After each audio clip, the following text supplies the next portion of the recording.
ان دنوں کنانی اور فرزی بھی اس ملک میں رہتے تھے۔ چنانچہ ابرام نے لوط سے کہا، تیرے اور میرے درمیان اور تیرے چرواہوں اور میرے چرواہوں کے درمیان جھگڑا نہیں ہونا چاہیے، کیونکہ ہم بھائی ہیں۔ کیا یہ سارا ملک تیرے سامنے نہیں؟ سو تو مجھ سے الگ ہو جا۔ اگر تو بائیں طرف جائے گا تو میں دائیں جانب چلا جاؤں گا، اور اگر تو دائیں جانب جائے گا تو میں دائیں طرف چلا جاؤں گا۔ تب لوط نے آنکھ اٹھا کر یردن ندی کے پاس کی ساری ترائی پر زگر تک نظر دوڑائی، کیونکہ وہ اس سے پیشتر کہ خداوند نے سدوم اور عمورہ کو تباہ کیا، خداوند کے باغ اور مصر کے ملک کی مانند خوب سیراب تھی۔ سو لوط نے یردن کی ساری ترائی کو اپنے لیے چن لیا، اور وہ مشرق کی طرف چل دیا، اور وہ ایک دوسرے سے جدا ہو گئے۔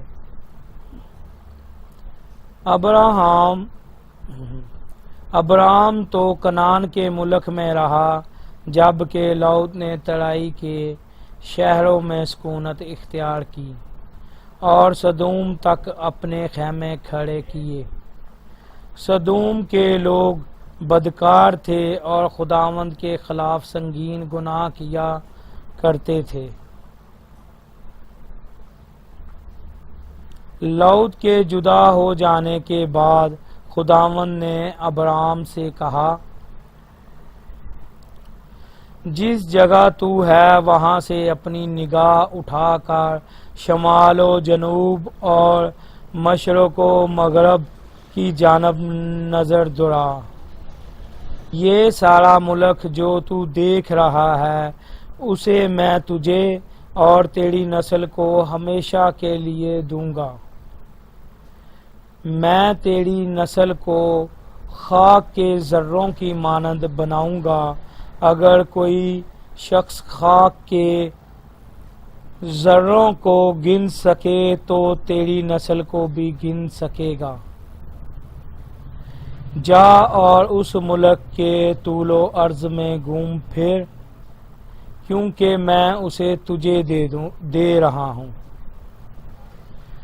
چنانچہ ابرام نے اپنے خیمے اٹھائے اور جبرون میں ممرے کے شاہ بلوط کے درختوں کے پاس جا کر رہنے لگا، جہاں اس نے خداوند کے لیے ایک مذبح بنایا۔ خداوند کا پاک کلام پڑھے اور سنے جانے میں خداوند کی برکت ہو۔ خداوند کے نام کا جلال ازل سے ابد تک رہے، آمین۔ دوستو بھائیو، شروع کرتے ہیں۔ جو ہم نے پڑھا ہے اب اسے سمجھنے کی کوشش کرتے ہیں، اور سمجھنا ایسے ہے کہ ہم خدا کو جانیں، خدا کے بارے میں جانیں۔ ٹھیک ہے، تو 13ویں باب میں ایسے لکھا ہے، چنانچہ ابرام اپنی بیوی اور اپنے سارے مال و اسباب سمیت مصر سے کنعان کے جنوب کی طرف روانہ ہوا، اور لوط اس کے ساتھ گیا۔ میرے دوستو بھائیوں، میں آپ سے کہنا چاہتا ہوں، یہ بات شیئر کرنا چاہتا ہوں کہ کلام میں ساری باتیں سمجھنے والی نہیں ہے۔ ٹھیک ہے، یہ دیکھیں، اب یہ جو آیت لکھی ہے، اس کا آپ کو سیدھا سیدھا جو مطلب ہے، وہ جو لکھا ہوا ہے وہی اس کا مطلب ہے۔ ٹھیک ہے، کہ لوط ابرام کے ساتھ تھا، اس کی بیوی تھی، اور دوسری آیت میں ہے، ابرام مویشی اور سونا چاندی پا کر بہت مالدار ہو گیا۔ یہ آیت بھی آپ کو سمجھ آ گئی ہوگی۔ اب پھر وہ کنعان کے جنوب سے سفر کرتا ہوا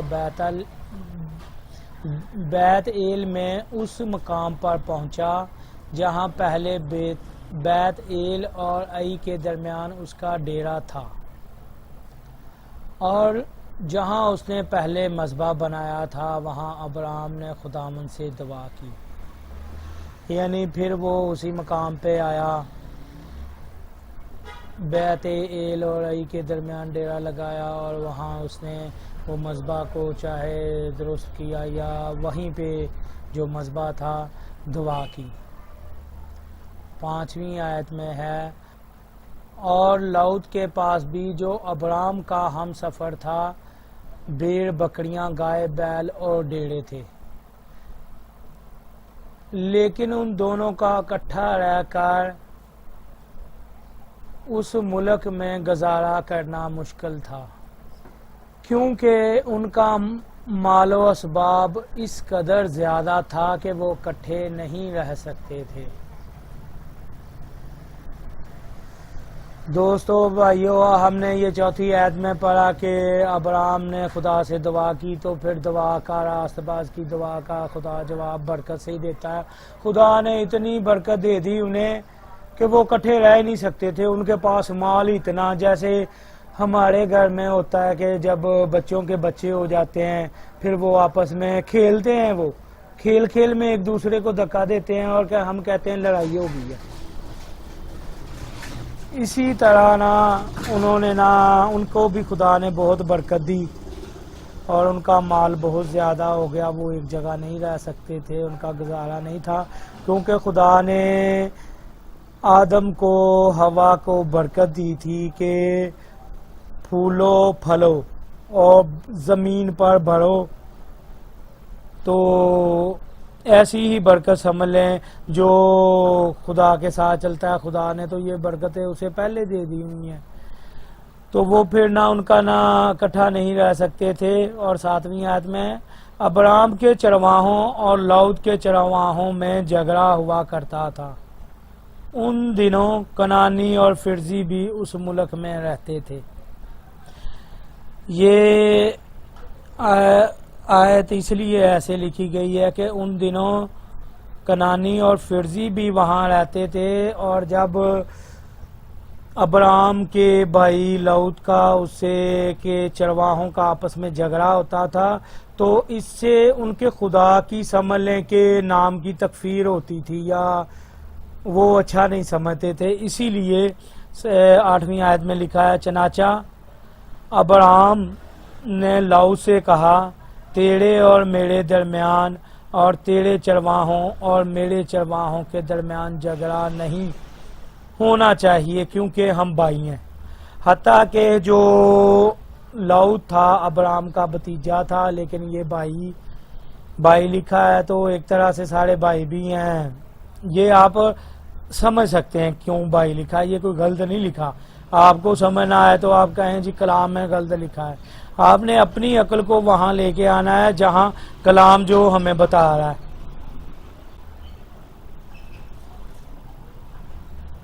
9ویں آیت، کیا یہ سارا ملک تیرے سامنے نہیں؟ سو تو مجھ سے الگ ہو جا، اگر تو بائیں طرف جائے گا تو میں دائیں جانب چلا جاؤں گا، اور اگر تو دائیں جانب جائے گا تو میں بائیں طرف چلا جاؤں گا۔ دیکھیں دوستو، خدا کا جلال جو ہے وہ خدا کے بندوں سے ہی ظاہر ہوتا ہے۔ یہ ابرام کے ساتھ خدا تھا تو اس نے بات بھی کیسی انصاف والی کہی، اس نے چننے کا حق اپنے بھائی بھتیجے کو دیا۔ اگر وہ قابض ہو جاتا اور جو بھی، یعنی یہ دیکھیں آیت میں کیسی اچھی بات لکھی ہے۔ اور 10ویں آیت میں ہے، تب لوط نے آنکھ اٹھا کر یردن ندی کے پاس کی ساری ترائی پر زگر تک نظر دوڑائی، کیونکہ وہ اس سے پیشتر کے خداوند نے سدوم اور عمورہ کو تباہ کیا، خداوند کے باغ اور مصر کی مانند خوب سیراب تھی۔ جب اسے لوط کو حق ملا چننے کا تو اس نے نظر اٹھائی تو اسے جو نظر آیا اچھا اس نے وہی چنا، یا جو بھی جیسے بھی اسے جو بھی اچھا لگا،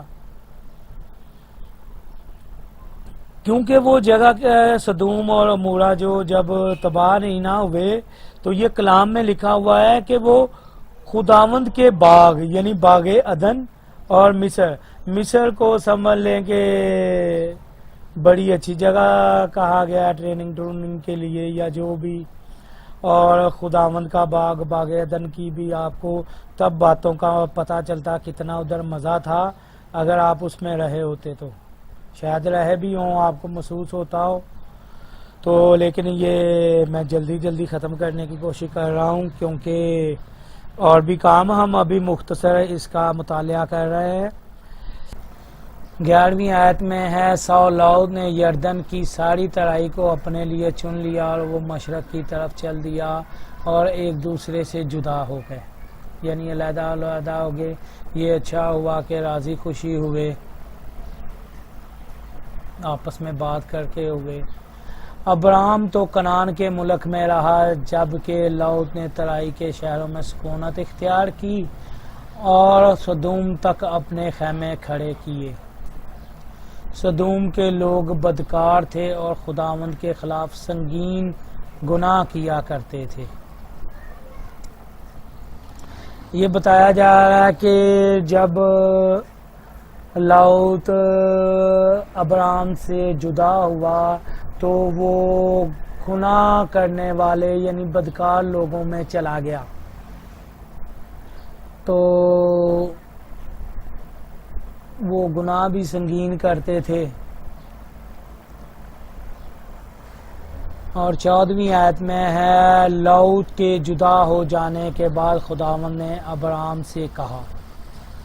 اب جو ابرام سے جدا ہوا لوط تو اس کے ساتھ کیا پیش آیا، اور 14ویں آیت میں جب لوط سے ابرام ہوا تو اس کے ساتھ کیا ہوا کہ خداوند نے ابرام سے کہا جس جگہ تو ہے وہاں سے اپنی نگاہ اٹھا کر شمال اور جنوب، مشرق اور مغرب کی طرف نظر دوڑا۔ 15ویں آیت میں ہے یہ سارا ملک جو تو دیکھ رہا ہے اسے میں تجھے اور تیری نسل کو ہمیشہ کے لیے دوں گا۔ دوستو یہ دیکھیں 15ویں آیت میں یہ سارا ملک جو تو دیکھ رہا ہے خداوند خدا ابراہیم سے فرما رہے ہیں کہ یہ جو ملک ہے میں تجھے اور تیری نسل کو دوں گا، یعنی کہ جو ہمارا خدا ہے نا وہ نسلوں کے عہد کرتا ہے، یا اب یہ کافی اچھے لفظ آ رہے تھے میرے ذہن میں، لیکن دوستو بھائیو یہ ہمارا جو خداوند خدا ہے وہ کبھی نہ بدلنے والا خدا ہے، جو شروع میں تھا وہی آخر میں ہے، ٹھیک ہے؟ تو یہ سمجھ لیں اس وقت کہا تھا اور یہ قول آج بھی ویسے ہی ہے۔ چلیں ابھی اس کے متعلق یہی کافی ہے۔ 16ویں آیت میں ہے میں تیری نسل کو خاک کے ذروں کی مانند بنا دوں گا، اگر کوئی شخص خاک کے ذروں کو گن سکے تو تیری نسل کو بھی گنا جا سکے گا۔ دوستو یہ دیکھیں کہ خداوند خدا فرما رہے ہیں ابراہیم سے کہ بھئی یہ تمہاری نسل اتنی بڑھ جائے گی کہ اگر کوئی خاک کے ذروں کو گن سکے گا تو تمہاری نسل کو گن سکے گا۔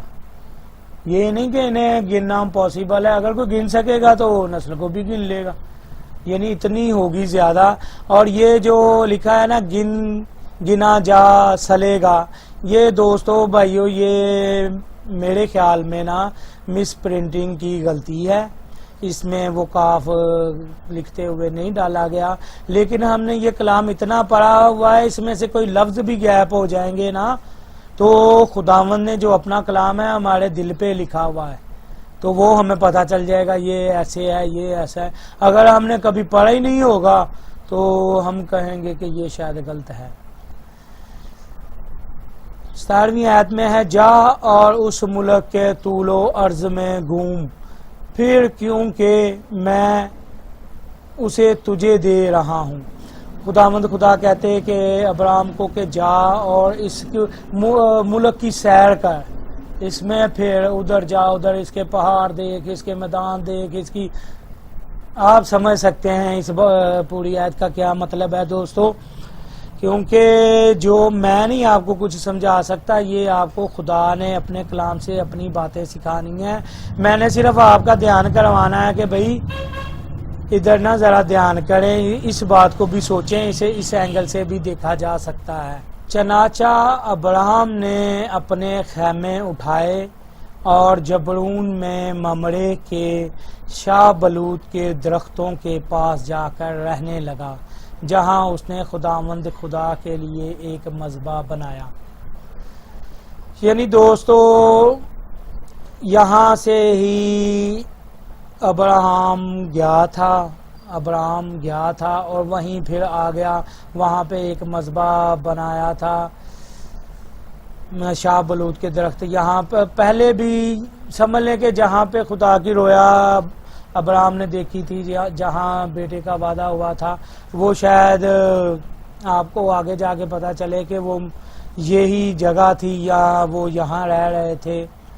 چلیں خداوند سے دعا کرتے ہیں۔ قدوس قدوس قدوس الوہیم قادر مطلق یہوہ پاک خدا ابد تک مبارک۔ اے خدا، ہمیں جو تیرے کلام سے ہم نے پڑھا ہے اسے سمجھنے کی عقل و دانائی بخش، اور ہمیں اس پر عمل کرنے کی طاقت و قوت بخش۔ یہ سب خداوند خدا ہم مانگتے ہیں تیرے پیارے بیٹے اور ہمارے خداوند یشوع ہا مسیح کے نام میں، آمین۔